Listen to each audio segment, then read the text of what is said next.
Hello everyone, today's topic is from physics types of motion. చలనము రకాలు చూద్దాము. First one వచ్చేసి స్థానాంతర చలనము. స్థానాంతర చలనము అంటే translatory motion, translatory. And second one భ్రమణ చలనము, nothing but rotatory motion, rotatory. And third one డోలన చలనము, nothing but oscillatory motion. Right, these are the three types of motion. ఈ త్రీ టైప్స్ మనం చూస్తే టైప్స్ ఆఫ్ మోషన్ ఫినిష్ అవుతుంది. స్థానాంతర చలనం ఏంటంటే ఏదైనా మూవింగ్ ఆబ్జెక్ట్ ఉందనుకోండి, మూవింగ్ ఆబ్జెక్ట్, చలించే వస్తువు అంటాం కదా. చలించే వస్తువు యొక్క అన్ని భాగాలు, ఇది వస్తువుతో పాటుగా అంటే చలించే వస్తువు, ఇది మూవింగ్ కార్ ఉందనుకోండి, it's moving on a road, అన్ని భాగాలు ఈ వస్తువుతో పాటు కదులుతూ ఉండాలి. ఇలాంటి చలనాన్ని మనం స్థానాంతర చలనం లేదా ట్రాన్స్లేటరీ మోషన్ అంటాం. ఓకే, ఈ స్థానాంతర చలనం మనకి మళ్ళీ క్లాసిఫైడ్ ఇంటూ టూ టైప్స్ అనమాట. అవేంటి?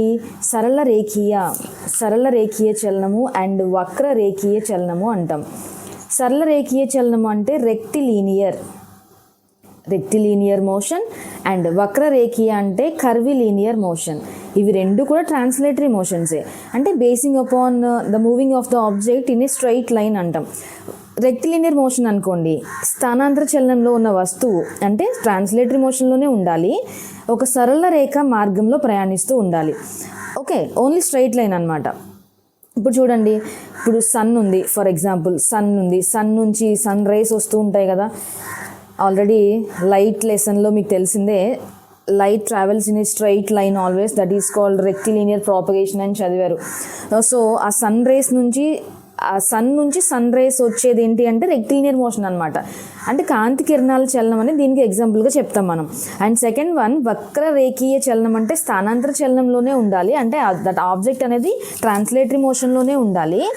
అన్ని వస్తువులు, అన్ని భాగాలు కూడా వక్రరేఖ మార్గంలో చలించాలి. ఇప్పుడు చూడండి, మూవింగ్ ఆఫ్ ఏ స్నేక్, ఆ స్నేక్ బాడీ చూడండి ఎలా ఉంటుంది, కర్వ్డ్గా ఉంటుంది కదా. సో రెక్టిలీనియర్ మోషన్ అనేది ఆ మూవింగ్ ఆబ్జెక్ట్ ఎలా ఉండాలి, మనకి వక్రరేఖ మార్గంలో ఉండాలి. అప్పుడు ఆ చలనాన్ని వక్రరేఖీయ చలనం లేదా కర్విలీనియర్ మోషన్ అంటాం. Coming to the third type, rotatory motion. ఏదైనా చలిస్తున్న వస్తువు తీసుకుంటే ఆ వస్తువులు అన్ని బిందువులు ఒక స్థిర కేంద్రం వద్ద ఒక అక్షం చుట్టూ వక్రరేఖ మార్గంలో చలిస్తూ ఉండాలి. అదే చలనాన్ని భ్రమణ చలనం అంటాం. అంటే చూడండి, ఇప్పుడు ఒక జైంట్ వీల్ ఉంది, రంగుల రాట్నం అంటాం చూడండి, దాని చలనం వచ్చేసి భ్రమణ చలనానికి ఎగ్జాంపుల్ అనమాట. వృత్తాకార చలనంలో ఒక స్థిర కేంద్రం గుండా పోయి అన్ని ఊహా రేఖ ఉంటుంది, భ్రమణ అక్షం అంటాము, యాక్సిస్. దీన్ని ఏమంటామంటే యాక్సిస్ ఆఫ్ రొటేషన్ అంటాం. Let us see clearly. వృత్తాకార చలనంలో స్థిర కేంద్రం గుండా పోయే ఊహా రేఖను భ్రమణ అక్షం లేదా యాక్సిస్ ఆఫ్ రొటేషన్ అంటాం. ఇది రౌండ్గా చలనం ఉంటుంది కదా, అది వస్తువుకు భ్రమణ అక్షానికి మధ్య దూరం అనేది స్థిరంగా ఉంటుంది. ఈ డిస్టెన్స్ చూసామనుకోండి, మిడిల్ పాయింట్కిను మళ్ళీ భ్రమణ అక్షానికి ఇది మధ్య దూరం డిస్టెన్స్ ఉంది చూడండి, అది ఈక్వల్గా ఉండాలి. వస్తువులు స్థానాంతర చలనం మరియు భ్రమణ చలనం రెండింటినీ కలిగి ఉన్నాయనుకోండి, ఆ చలనాన్ని ఏమంటాం? స్థానాంతర మరియు భ్రమణ చలనం అంటాము. ఏమంటాం? Translatory and rotation. ఈ రెండు చలనాలు కూడా కలిగి ఉంటే కనుక ట్రాన్స్లేటరీ అండ్ రొటేటరీ మోషన్ అని అంటాం. Right, next one oscillatory motion, third one. ఇది ఎలా చూడండి, ఒక స్థిర బిందువు ఆధారంగా ముందుకు వెనుకకు కదులుతూ ఉండాలి. ఇప్పుడు మనకి క్లాక్లో చూసామనుకోండి, సింపుల్ పెండ్యులం ఉంటుంది కదా, పెండ్యులం. ఇది చూడండి, ఇక్కడ మనకి టూ టైప్స్ మనం అబ్జర్వ్ చేస్తాం. ఏంటి అంటే వైబ్రేటరీ అండ్ పీరియాడిక్. ఒక స్థిర బిందువు ఆధారంగా ముందుకు వెనుకకు ఎల్లప్పుడూ ఒకే మార్గంలో చలించేది డోలన చలనం లేదా కంపన చలనం అంటాం, వైబ్రేటరీ మోషన్ అంటాం, లేదా ఆవర్తన చలనం అంటాం. దీన్నే పీరియాడిక్ మోషన్ అంటాం. స్వింగ్ చూసామనుకోండి, స్వింగ్ కూడా ఇదే డైరెక్షన్లో మూవ్ అవుతూ ఉంటుంది కదా, like oscillations. And wall clock కూడా అంతే, ఆసిలేషన్స్ కదా. ఈ ఆవర్తన చలనంలో ఒక లఘులోలక చలనం అని అంటాం. సింప్లీ ఒక డయాగ్రామ్ చూస్తే, ఇలా మనం ఒక సింపుల్ పెండ్యులం తీసుకున్నాం అనుకోండి, దీన్ని లఘులోలకం అంటాము. ఈ దృఢమైన ఆధారానికి ఒక దారం, ఒక థ్రెడ్తో వేలాడదీయబడిన ఒక చిన్న గోళం, జస్ట్ లైక్ బాబ్ అంటాం కదా, దీన్ని బాబ్ అనేది ఉంటుంది. ఇది ముందుకు వెనుక కదిలే లఘులోలకం యొక్క చలనం. దీని ఒక సైడ్కి ఇలా కార్నర్కి లాగి వదిలామనుకోండి, ఇది జస్ట్ లైక్ ఇలా ఆసిలేషన్స్ చేస్తూ ఉంటుంది కదా. ఓకే, ఇక్కడ మనం పాయింట్ 0 అనుకున్నాం అనుకోండి, అది విరామ స్థానం నుంచి ప్రారంభమై ఇది చూడండి ఏ వైపు, అండ్ ఇలా వచ్చింది అనుకోండి ఇది బి వైపు, బి వరకు వెళ్ళి మరలా వెనక్కి 0 వరకు వచ్చినట్లయితే ఇది ఒక కంప్లీట్ ఆసిలేషన్ ఫినిష్ అయింది అంటాం. ఇది ఒక లోలకం కదా బాబ్. ఒక కంప్లీట్ డోలనం ఆసిలేషన్ పూర్తి చేయడానికి పట్టే కాలాన్ని డోలనావర్తన కాలం. డోలనావర్తన కాలం అంటే ఏంటి? 1 పీరియడ్ ఆఫ్ ఆసిలేషన్. డోలనావర్తన కాలం లేదా పీరియడ్ ఆఫ్ ఆసిలేషన్ అని అంటాం. రైట్, ఇప్పుడు డోలనావర్తన కాలం మనం ఫైండ్ అవుట్ చేయాలి. అప్పుడు ఎలా అంటే కాలము by number of oscillation, here number of oscillations చేసుకుంటే మనకి డోలనావర్తన కాలాన్ని ఫైండ్ అవుట్ చేయొచ్చు.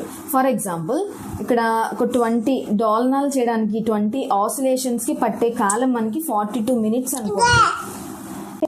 42 మినిట్స్ అయితే డోలనావర్తన కాలం ఎంత అవుతుంది? 42/20 అంతే కదా. 42 మినిట్స్ అంటే కాలం. నెంబర్ ఆఫ్ ఆసిలేషన్స్ ఎన్ని అని చెప్పుకున్నాం? 20 అని చెప్పుకున్నాం. సో ఎంత అవుతుంది? 2.1 అవుతుంది.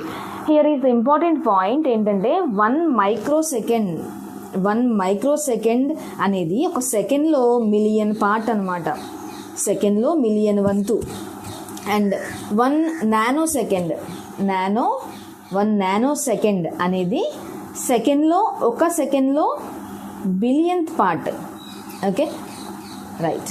అండ్ నెక్స్ట్ వన్ మనకి uniform motion and non uniform motion చూద్దాం. యూనిఫామ్ మోషన్, ఏదైనా ఆబ్జెక్ట్ తీసుకుంటే ఆ వస్తువు అనేది సమకాల వ్యవధుల్లో, అంటే ఏంటి? ఈక్వల్ టైమ్ ఆఫ్ ఇంటర్వల్స్ ఉండాలి, సమాన దూరాలు ప్రయాణించినట్లయితే అది సమచలనం అవుతుంది. ఇప్పుడు చూడండి వాల్ క్లాక్ తీసుకున్నాం అనుకోండి, వాల్ క్లాక్లో నిమిషాల ముళ్ళు ఉంది. అది సేమ్ టైం డిస్టెన్స్ సేమ్ ఉంటుంది, టైం ఇంటర్వల్స్ కూడా సేమ్ ఉంటుంది. అంటే ఒక సరళ రేఖ వెంబడి ఒక వస్తువు ఒక కాన్స్టెంట్ స్పీడ్తో మూవ్ అవ్వాలి. స్పీడ్ కాన్స్టెంట్గా ఉండాలి, స్పీడ్ అనేది చేంజ్ అవ్వకూడదు, కాన్స్టెంట్ స్పీడ్తో మూవ్ అవ్వాలి.